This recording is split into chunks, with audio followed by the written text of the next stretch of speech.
कि कैसे उनकी संपत्ति का समाधान उसी प्रकार हुआ जैसे वे चाहते थे। यह सब बाबा जी की प्रेरणा शक्ति का लेख था।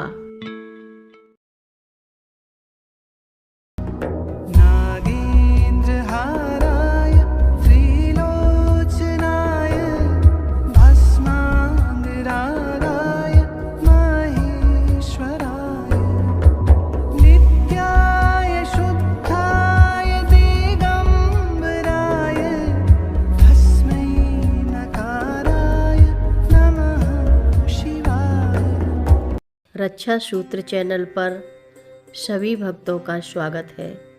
हम सभी भक्तों को महाराज जी की अद्भुत पावन कथाएं सुनाने जा रहे हैं। कृपया सभी भक्त ध्यान से सुने।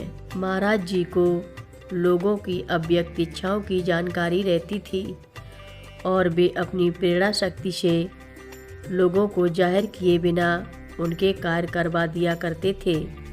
वे कभी इस संबंध में पहले कुछ विश्वास पैदा कर देते थे, फिर तटस्थ होकर लोगों के अंतर्मन में उठने वाले द्वंद्वों में रस लेते थे। भारत के विभाजन के पूर्व रावलपिंडी के श्री गंगाराम गुजराल दिल्ली में आकर बस गए। आपकी चांदनी चौक और करोल बाग में बम्बई सिल्क स्टोर्स की 2 दुकानें हैं और आपके पास दिल्ली में बृहत स्थूल संपत्ति भी है। एक बार आप अपनी कार से अपने पुत्र और मोतीराम वैद्य जी के साथ हल्द्वानी में अपने संबंधी मालिक राम जी के घर आए थे। उन्होंने आपको बाबा जी के दर्शन के लिए प्रेरित किया। आप कैंची आश्रम के पास स्थित डाक बंगले में ठहरे और बाबा जी के दर्शनार्थ उनकी कुटिया में गए। बाबा जी आपको देखते ही कहने लगे, अपनी कार में आया है।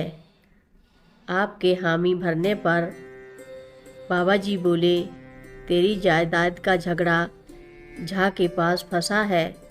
हम दिल्ली जाकर उससे कहेंगे।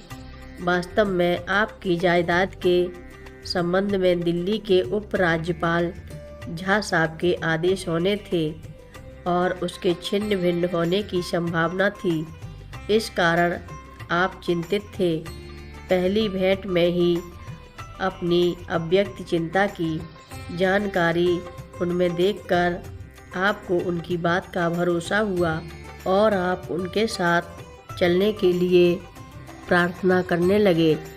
जब बाबा जी ने बाद में आने का वायदा किया तो आप अपना दिल्ली का पता नोट कराने के लिए बार बार उनसे आग्रह करते रहे।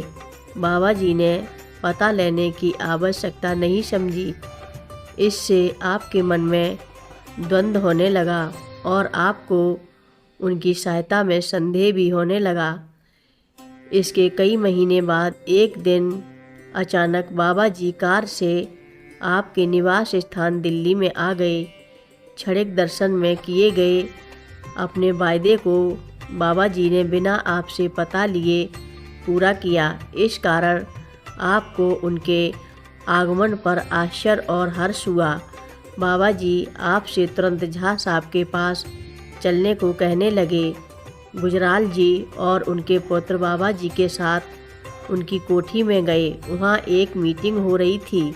झा साहब उसे छोड़कर बाबा जी के पास आए और उनसे अपने ड्राइंग रूम में बैठने की प्रार्थना कर मीटिंग को बर्खास्त करने लौट गए।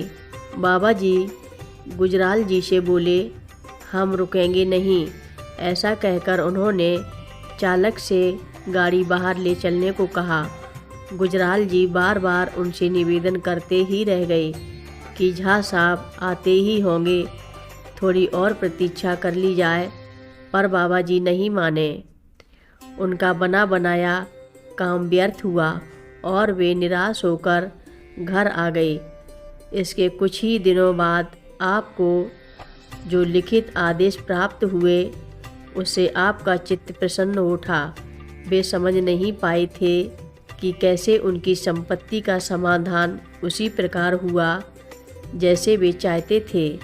यह सब बाबा जी की प्रेरणा शक्ति का लेख था। हर रोज़ महाराज जी की कथाएं सुनने के लिए रक्षा सूत्र चैनल को अवश्य सब्सक्राइब करें, शेयर करें और लाइक करें। घंटी बजाना ना भूलें। कमेंट बॉक्स में लिख भेजें जय नीव करोरी बाबा जी महाराज। बोलो नीव करोरी बाबा जी महाराज की जय बोलो। महाराज जी की कथाएं अंग्रेजी में सुनने के लिए रक्षा सूत्र इंग्लिश को अवश्य सब्सक्राइब करें। लिंक डिस्क्रिप्शन में उपलब्ध है।